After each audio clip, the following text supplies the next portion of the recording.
Hello दोस्तों, आज हम बात करेंगे रावल रतन सिंह व रानी पद्मिनी के बारे में। मेवाड़ के रावल रतन सिंह रानी पद्मिनी भाग 1। रानी पद्मिनी के ऐतिहासिक प्रमाणों का वर्णन। रानी पद्मिनी राघव चेतन व उनसे संबंधित घटनाओं की ऐतिहासिकता। हाल ही में जब पद्मावत फिल्म आई थी तब कई महानुभावों ने चर्चा में बने रहने के लिए रानी पद्मिनी की ऐतिहासिकता को ही खारिज कर दिया और इन्हें जायसी की कल्पना बता दिया। इनका कहना था कि रानी पद्मिनी का जिक्र सर्वप्रथम जायसी ने ही 1540 ईस्वी में किया था। यह भी कहा गया कि चित्तौड़ में मौजूद रानी पद्मिनी के महल ज़्यादा पुराने नहीं है।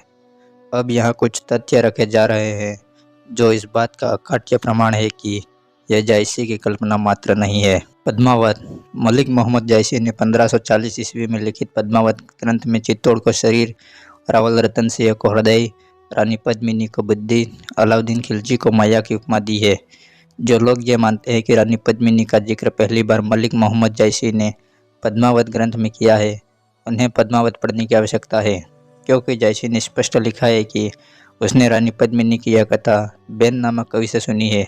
इसका अर्थ यह है कि जायसी से पहले भी रानी पद्मिनी का जिक्र हुआ था। सम्यकत्व कौमुदी ग्रंथ। यह ग्रंथ चित्तौड़गढ़ जौहर के मात्र 62 वर्ष बाद 1365 ईस्वी में लिखा गया। इस ग्रंथ के लेखक तिलक सूरी थे। इस ग्रंथ में राघव चेतन का वर्णन मिलता है। चिताय चरित ग्रंथ। यह ग्रंथ जायसी की पद्मावत से पहले लिखा गया था। इस ग्रंथ की रचना राजा सलहद्दीन तंवर के शासनकाल में 1526 ईस्वी में हुई थी। इस ग्रंथ में रानी पद्मिनी का स्पष्ट वर्णन है, जो कि इस बात पर मुहर लगा देता है कि रानी पद्मिनी मात्र जायसी की कल्पना नहीं है। इस ग्रंथ में प्रसंगवश अलाउद्दीन व राघव चेतन की वार्ता लिखी गई है, जिसमें अलाउद्दीन राघव चेतन से कहता है कि मैंने चित्तौड़ की रानी पद्मिनी के बारे में सुना, उसे पाने का प्रयास किया, रतन सिंह को बंदी भी बनाया, परंतु गोरा बादल उसे छुड़ा ले गए। खरतरगज पट्टावली ग्रंथ। यह ग्रंथ चित्तौड़ के प्रथम जौहर के कुछ वर्ष बाद ही लिखा गया। इस ग्रंथ में राघव चेतन का वर्णन है। इसमें लिखा है कि राघव चेतन जैन आचार्य जिन पब्रसूरी का समकालीन था और दिल्ली में रहा करता था। यह तंत्र मंत्र में पारंगत था।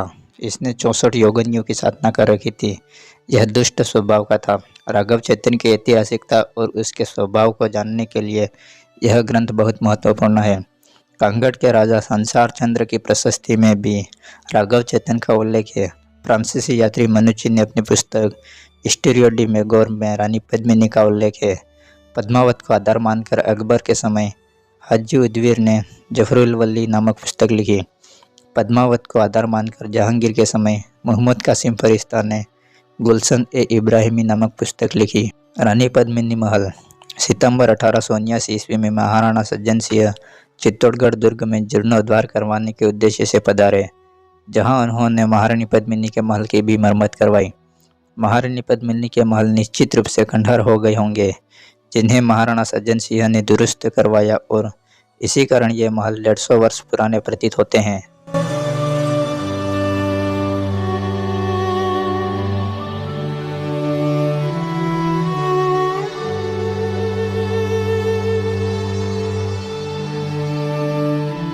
रानी पद्मिनी के महलों का वर्णन मध्यकाल की पुस्तकों में भी हुआ है। अमर काव्य ग्रंथ में लिखा है कि मालवा के सुल्तान को कुछ समय के लिए रानी पद्मिनी के महल में बंदी बनाकर रखा गया था। मध्यकाल में प्रचलित गीतों में यह उल्लेख मिलता है कि महाराणा उदय सिंह की पुत्री का विवाह जब बीकानेर के महाराजा राय सिंह राठौड़ से हो रहा था, तब महाराजा राय सिंह ने रानी पद्मिनी के महलों की प्रत्येक सीढ़ी पर दान दिया था। समकालीन तवारीखें। खिलजियों के इतिहास में समकालीन लेखकों ने रावल रतन सिंह को बंदी बनाने व रावल रतन सिंह के कैद से छूटने का उल्लेख किया है। हालांकि इन लेखकों ने गोरा बादल का वर्णन नहीं किया, क्योंकि यदि वे ऐसा करते तो उनकी बड़ी बदनामी होती। लेकिन विचार करना चाहिए कि खिलजियों की हजारों की सेना के बीच रावल रतन सिंह अकेले कैद से फरार हो जाए, यह संभव नहीं। निष्कर्ष। इस प्रकार आगे बताए गए प्रमाणों से इतना स्पष्ट है कि रानी पद्मिनी, रावल रतन सिंह व राघव चेतन ऐतिहासिक रूप से संबंधित थे, न कि किसी कल्पना से। बस ये कहना भूल होगी कि अलाउद्दीन ने रानी पद्मिनी के कारण ही चित्तौड़ पर हमला किया। रानी पद्मिनी के अलावा भी कुछ कारण थे जिनकी वजह से अलाउद्दीन ने आक्रमण किया, जैसे रावल रतन सिंह के पिता रावल समर सिंह द्वारा खिलजियों की सेना से जुर्माना वसूलना, चित्तौड़ का सामरिक महत्व और बढ़ती ख्याति। अगले भाग में अलाउद्दीन खिलजी द्वारा चित्तौड़गढ़ दुर्ग पर आक्रमण करने के बारे में लिखा जाएगा। और अगर तुम लोगों को ये वीडियो पसंद आई तो यार लाइक मार दो, और नहीं आई तब भी लाइक मार दो, क्योंकि फर्क नहीं पड़ता, सही बता रहा हूँ, फर्क नहीं पड़ता, बस लाइक मार दो। और अगर तुम लोग नए हो तो सब्सक्राइब करो, वो जो लाल वाला बटन है उस पर कुछ भी फेंक के मारो, ये माइक फेंक के मारो, ये कैमरा फेंक के मारो, मैंने उल्टा बोल दिया लेकिन मुझे फर्क नहीं पड़ता है, बस सब्सक्राइब करो, मुझे नहीं पता।